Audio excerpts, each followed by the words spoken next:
Hello friends, team summer हिल की ओर से मैं निरंजन कुमार आप सभी का वेलकम करता हूं और टीम समर हिल के सीटेट क्लासेस में आप सभी का स्वागत है। टीम समर हिल के सीटेट क्लासेस में आज हम लोग शुरुआत करेंगे मैथमेटिक्स की। जी हाँ, गणित का जो पेपर होता है सीटेट के अंदर, उसमें से आपके 30 प्रश्न पूछे जाते हैं और 30 में से 15 जो प्रश्न होते हैं वो आपको सीधे सीधे गणितीय अभिकलन अर्थात गणितीय कैलकुलेशंस पर आधारित होते हैं, जिसमें से कुछ जो चैप्टर्स निर्धारित किए गए हैं सीटेट के सिलेबस की ओर।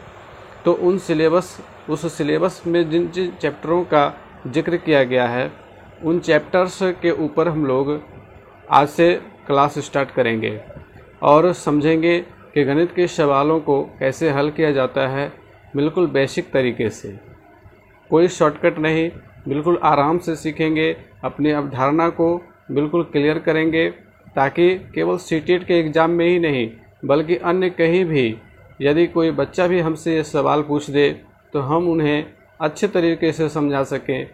इस व्यू से हम लोग गणित सीखेंगे, क्योंकि गणित जो है वो कोई शॉर्टकट चलने का तरीका नहीं है और ज़्यादातर लोग शॉर्टकट के पीछे भागते हैं, लेकिन शॉर्टकट के पीछे भागना केवल एक उपाय नहीं है। आपको गणित के जो कॉन्सेप्ट्स होते हैं उन्हें समझना बहुत ज़रूरी है और कॉन्सेप्ट समझने के बाद हम उसका ट्रिक इस्तेमाल कर सकते हैं। ट्रिक इस्तेमाल करने में बुराई नहीं है, लेकिन केवल ट्रिक के ऊपर निर्भर हो जाना ये गलत है, क्योंकि आप केवल ट्रिक के ऊपर निर्भर हो जाओगे तो आप एग्ज़ाम में अच्छा स्कोर तो कर सकते हो, लेकिन after examination when you will be in the classroom, आप जब क्लासरूम में होगे, वहाँ जब बच्चे आपसे सवाल पूछेंगे तो क्या आप शॉर्टकट ट्रिक से ही उन्हें समझा दोगे? नहीं, बच्चे शॉर्टकट ट्रिक बिल्कुल समझ नहीं पाएंगे, उन्हें आपको बेसिक से समझाना होगा। तो बिल्कुल हम उसी अंदाज में सीखेंगे और ट्रिक भी इस्तेमाल करेंगे, लेकिन पहले बेसिक्स को समझेंगे। तो आज जो क्लास की शुरुआत होगी वो हमारा जो पहला क्लास होगा अंक पद्धति अर्थात नंबर सिस्टम, उसके ऊपर होगा और मैं प्रत्येक चैप्टर के ऊपर 2 या 3 टॉप 10 सीरीज लाऊंगा।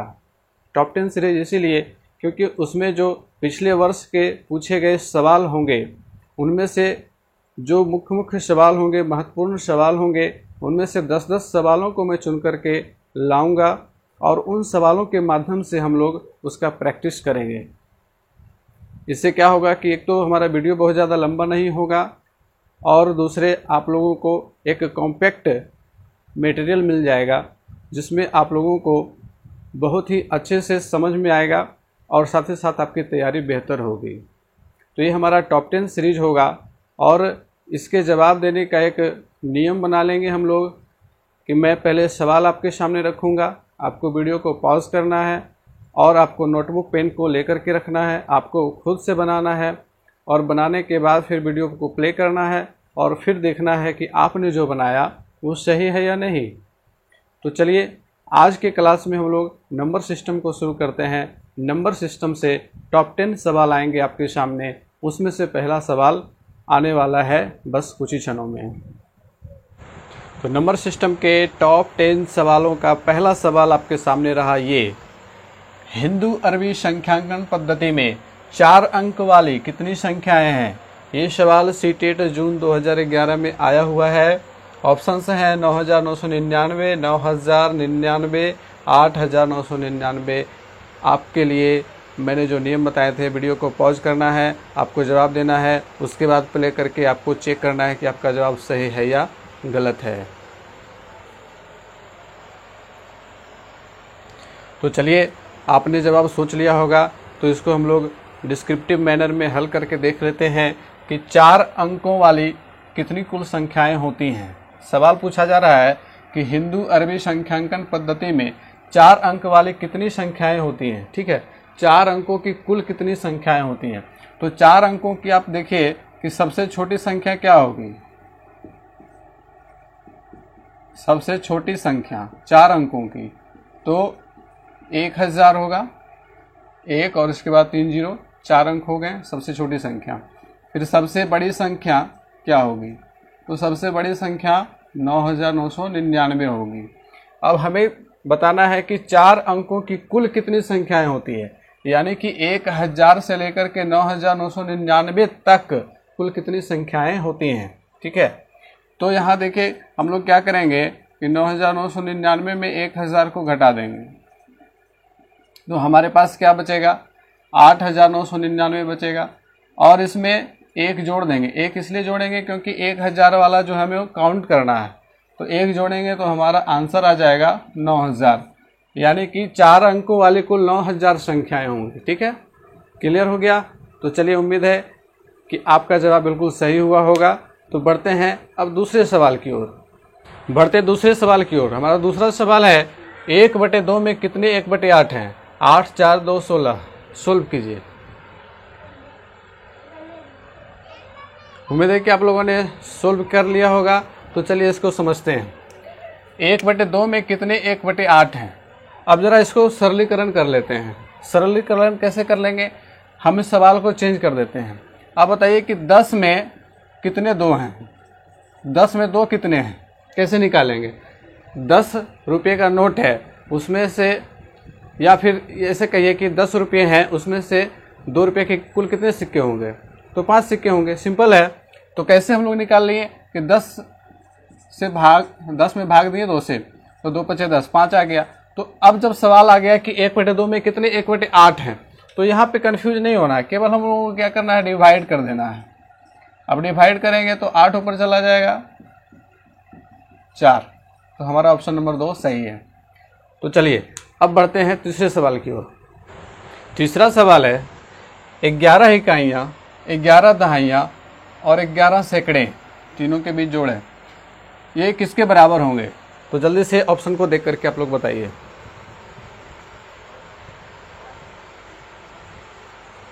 आपने कैलकुलेशन कर लिया होगा, तो चलिए मैं अब आपके कैलकुलेशन को सही करार कर देता हूँ।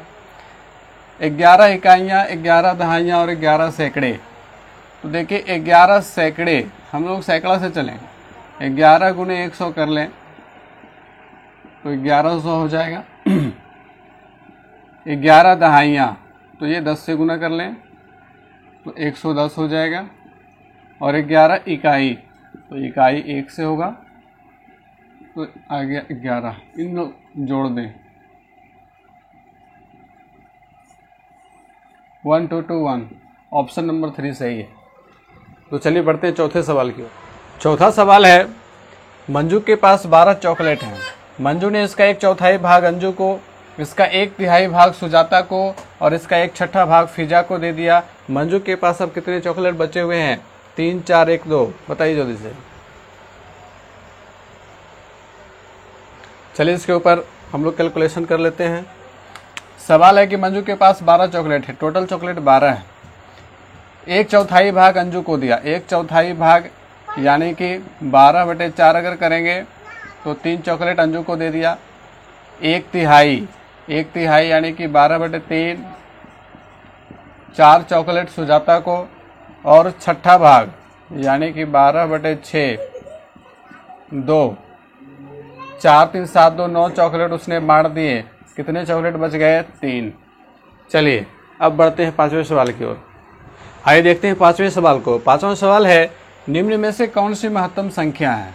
इन चारों में से आपको सबसे बड़ी संख्या बताना है। आप लोग कैलकुलेट करके निकाल लीजिए। उम्मीद है कि आप लोगों का कैलकुलेशन पूरा हो गया होगा। तो चलिए इसके ऊपर डिस्कशन कर लेते हैं।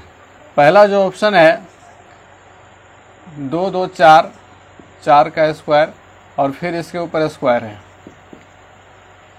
यानी कि 4 पे पावर 4, तो 4 पे पावर 4 का यानी कि 4 चौक 16, 16 चौका 64, 64 चौका 256। दूसरा ऑप्शन क्या है 2 2 2, 6 का स्क्वायर 36। तीसरा ऑप्शन है 4 का स्क्वायर 16। चौथा ऑप्शन है 2 दूनी 4 दूनी 8, 8 का स्क्वायर कितना होगा 8 8 64। तो इनमें से सबसे बड़ी संख्या कौन है 256। पहला ऑप्शन सही है।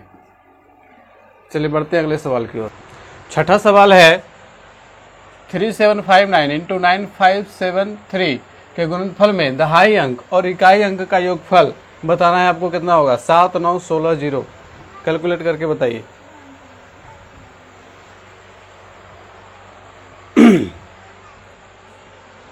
तो उम्मीद है कि आप लोगों का कैलकुलेशन हो गया होगा। चलिए इसको चेक कर लेते हैं। यहाँ पे 3759 इंटू 9573 है, इसको मल्टीप्लाई करना। तो पूरे मल्टीप्लिकेशन की ज़रूरत नहीं है। पूछ रहा है कि इकाई अंक और दहाई अंक और इकाई अंक का योगफल, यानी कि फर्स्ट एंड सेकेंड इन दोनों स्थानों पर जो डिजिट्स हैं उनका योगफल।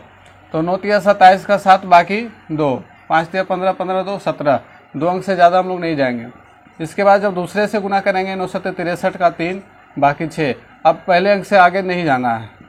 यहाँ 7 7 3 10, इसके आगे भी नहीं जाना है क्योंकि हमें इकाई और दहाई अंक चाहिए। तो 7 और 0 इनका योगफल होगा 7।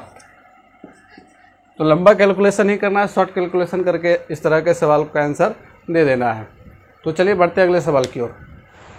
बढ़ते 7वें सवाल की ओर। हमारा 7वां सवाल है गुणनफल 140 इंटू 101 में क्या जोड़ा जाए जिससे कि 14414 प्राप्त हो।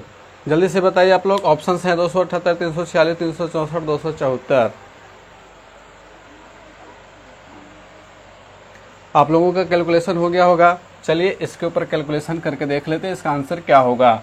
तो सवाल जो है हमारा 140 गुना 101 है और इसमें गुना करने के बाद आना है, कितना आएगा वो नहीं दिया हुआ है। इसमें गुना करने के बाद जो आएगा उसमें कितना जोड़ेंगे कि इतना आ जाएगा, ठीक है। तो यहाँ ध्यान देंगे कि हमारा जो गुना करना है वो 101 से गुना करना है। तो जब 101 से किसी भी संख्या को गुना करते हैं तो यहाँ जैसे कि है 140। अब 140 को यदि आप 100 से गुना करोगे तो कितना होगा 14। उसके बाद यहाँ पे 3 0 हो जाएगा और फिर आप लोगों को 140 को एक बार और गुना करना होगा तो 140 ही होगा। अब इन दोनों को जोड़ने के बाद हमारा जो आंसर होगा वो इतना आएगा 14,140। मैं डिटेल में इसलिए जा रहा हूँ क्योंकि इस तरह का जो सवाल होता है उनके अगर पैटर्न को आप समझ लें तो फिर इस तरह के किसी भी सवाल का जवाब आप तुरंत दे सकते हो। पैटर्न को समझने के लिए मैं डिटेल्स में जा रहा हूँ इसके। तो यहाँ पे 14,414 में आना चाहिए, ठीक है, इतना आना चाहिए 14,140 में कितना जोड़ने के बाद। तो हम क्या करेंगे, यहाँ पे सिंपल सा 140 माइनस कर देंगे। 4 घट गए, 0 से 4 बच गया, 11 में से 4 घट गया 7, 3 में से घट गया 2। तो हमारा 274 जो आंसर है वो सही है, चौथा ऑप्शन। अब देखिए इसके ऊपर और भी सवाल हो सकते हैं। अंक को अगर बदल दिया जाए और पूछ दिया जाए कि 120 गुना 101 में कितना जोड़ेंगे कि 1 2 4 3 6 आ जाए, ठीक है। तो आप सिंपल सा क्या करना है कि लास्ट के 3 अंक में ये 3 अंक घटा देने हैं, 120 घटा देना है। अब ये ट्रिक बन गया। आप डिटेल समझ लो, उसके बाद ट्रिक खुद से बना लो। कैसे, ये कैसे हो गया, क्योंकि यहाँ देखिए 140 है और यहाँ ध्यान रखना है कि हमारा जो गुणनफल करने वाला अंक होगा वो 101 ही होगा। दूसरा अंक होगा तो फिर ये ट्रिक काम नहीं करेगा, वहाँ पे फिर दूसरा पैटर्न हम लोगों को समझना पड़ेगा। तो इसका जो पैटर्न होता है ना, तो 101 से गुना करना है। तो 101 से गुना करने पर आएगा कितना 1 2 1 2 और फिर 1 2 0 1 2 1 2 0, ठीक है। तो हमें क्या करना है कि ये जो 3 अंक हैं इस 3 अंक में घटा देना है। 6 में से 0 घटा दे 6, 3 में से 2 घट गया 1, 4 में से 1 घट गया 3, तो 316 हमारा आंसर हो जाएगा। यानी कि इसमें 316 जोड़ेंगे तो 12,436 आ जाएगा। देख लीजिए 316 ऐड करना है, 6 2 1 3 3 1 4 आ गया ना। और यहाँ भी वही सिस्टम है, 140 माइनस किया तो हमारा आंसर आ गया। अब इस आंसर को जब आप जोड़ेंगे 4 7 4 11 2 1 3 1 4 4 1, तो ये आ गया। तो इस प्रकार से संख्याओं का अगर पैटर्न समझ में आ जाता है तो फिर आप उसके ऊपर ट्रिक बना सकते हो और यह ट्रिक आपके लिए बहुत फ़ायदेमंद साबित हो सकता है। तो चलिए बढ़ते हैं अगले सवाल की ओर। बढ़ते हैं 8वें सवाल की ओर। हमारा 8वां सवाल है, किसी विद्यालय में 360 विद्यार्थी हैं जिनमें 2/3 लड़कियां हैं और शेष लड़के हैं। लड़कों की संख्या के 3/4 खिलाड़ी हैं, जो खिलाड़ी नहीं हैं उन लड़कों की संख्या कितनी है बताना है आपको। 60, 75, 25, 30, जल्दी से बताइए।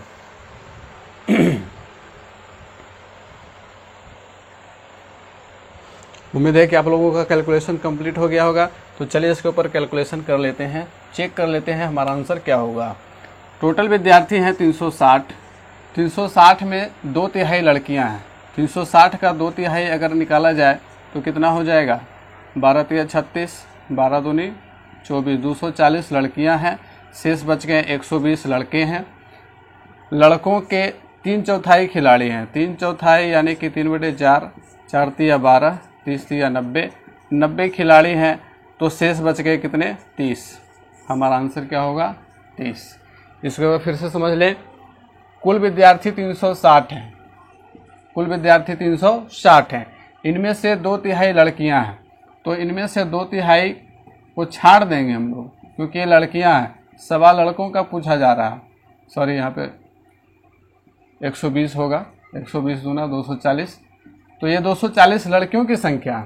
अब लड़कों की संख्या कितनी बच गई थी? 360 में 240 घटा दीजिए तो 120 हो जाएगा। अब 120 लड़कों हैं और लड़कों की संख्या के 3/4 खिलाड़ी हैं, यानी कि 3/4, 3/4 से इसको गुना कर दें तो ये आपका जो कैलकुलेशन करके आएगा 4 तिया 12, 30, 30 तिया 90। ये 90 जो लड़के हैं वो खिलाड़ी हैं।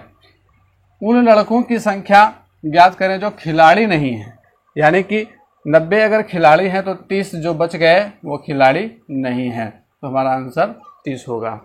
तो चलिए बढ़ते हैं अगले सवाल की ओर। बढ़ते हैं 9वें सवाल की ओर। हमारा 9वां सवाल है, एक दुकान में 239 खिलौने हैं, 70 और खिलौने लाए गए, उनमें से 152 बिक गए, बचे हुए खिलौनों की संख्या थी। ये चारों ऑप्शन दे करके बताइए कौन सा होगा। तो चलिए, उम्मीद है कि आप लोगों का आंसर सही हुआ होगा। देख लेते हैं। 239 कुल खिलौने हैं, 70 और लाए गए। 239 खिलौने पहले से, 70 और लाए गए, ऐड हो जाएगा, 152 बिक गए तो माइनस हो जाएगा। तो ये किस में है? तीसरा ऑप्शन। तीसरा ऑप्शन सही होगा। बहुत ही आसान सा सवाल था। बढ़ते हैं आज के टॉप 10 सीरीज के आखिरी सवाल की ओर। तो आज के टॉप 10 सीरीज का आखिरी सवाल है, यदि 11011 ब्रैकेट के नीचे 2 है इक्वल टू, यहाँ खाली स्थान ब्रैकेट के नीचे 10 यानी कि 10 है, तो रिक्त स्थान में संख्या क्या होगी? 22, 27, 30, 33।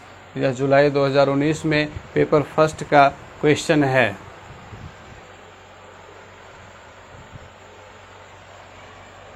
क्या आप लोगों को यह सवाल समझ में आ गया? जिन लोगों को सवाल समझ में आ गया उन्हें कॉन्ग्रेचुलेशंस, और जिन लोगों को सवाल समझ में नहीं आया, चलिए मैं उनका कन्फ्यूजन क्लियर कर देता हूँ। दरअसल ये सवाल जो है ये बाइनरी सिस्टम के ऊपर आधारित है। यहाँ जब नीचे आपका 2 दिया हुआ है और इधर 10 है, ये 10 नहीं 1 और 0 है, ये बाइनरी सिस्टम है। यहाँ बाइनरी टू डेसिमल में कन्वर्ट करने के लिए कहा जा रहा है। ये जो अंक हैं 1 और 0 के, तो इनको बाइनरी अंक कहते हैं। कंप्यूटर का लैंग्वेज बाइनरी थ्योरी पे आधारित होता है। तो बाइनरी टू डेसिमल कन्वर्ट करने के लिए इस सवाल में कहा जा रहा है। तो बाइनरी टू डेसिमल कन्वर्ट करने का एक रूल होता है। वो रूल क्या होता है वो आप देख लें।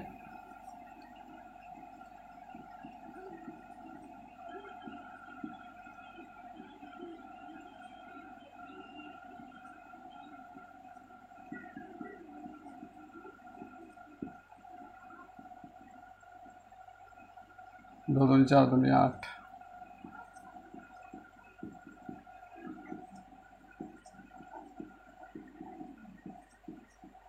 इसी प्रकार से आगे बढ़ते जाएंगे। अब जब जो बाइनरी सिस्टम में अंक दिए हुए हैं 1 1 0 1 1, तो इसको हम इधर से राइट से लेफ्ट की ओर बैठाएंगे। 1 1 0 1 1, और जहाँ पे 1 होगा उस अंक को हम लोग लिखेंगे, और जहाँ पे 0 होगा उसको छोड़ देंगे। 1 ऑन होता है और 0 ऑफ होता है। ठीक है। तो 1 वाले अंकों को हम लोग ले लेते हैं 16, 8, 2, 1। इन सबको जब ऐड करेंगे तो 16, 8, 24, 24 तो 26, 1, 27। हमारा आंसर 27 होगा। तो ये बाइनरी सिस्टम के ऊपर आधारित था और बाइनरी सिस्टम इतना आसान नहीं है कि आप लोग एक हिसाब से समझ जाइएगा। इसके लिए यदि आप लोग सीखना चाहते हैं तो आप लोग कमेंट बॉक्स में कमेंट करके हमें लिखें। यदि आप लोगों को बाइनरी सिस्टम सीखना है तो मैं उसके ऊपर अलग से क्लास बना दूंगा, तो उससे आप लोगों का बिल्कुल क्लियर हो जाएगा concept binary to decimal, binary to octadecimal, octa to decimal. तो ये जो कन्वर्जन होता है ना, ये दरअसल कंप्यूटर के जो नंबर सिस्टम है उसके ऊपर आधारित होता है। तो ये जुलाई 2019 में शामिल किया गया था इस सवाल को, और ये बिल्कुल नया पैटर्न था और बहुत सारे स्टूडेंट इस सवाल को समझ नहीं पाए थे। तो यदि आप लोगों को सीखना है तो आप लोग कमेंट बॉक्स में कमेंट करके हमें ज़रूर लिखें। और आज का ये जो मैथमेटिक्स का टॉप 10 का पहला जो सीरीज आया है वो यहीं पे समाप्त होता है। मिलते हैं फिर से अगले वीडियो में, तब तक के लिए गुड बाय। हंसते रहिए, मुस्कुराते रहिए और डीपली अध्ययन करते रहिए।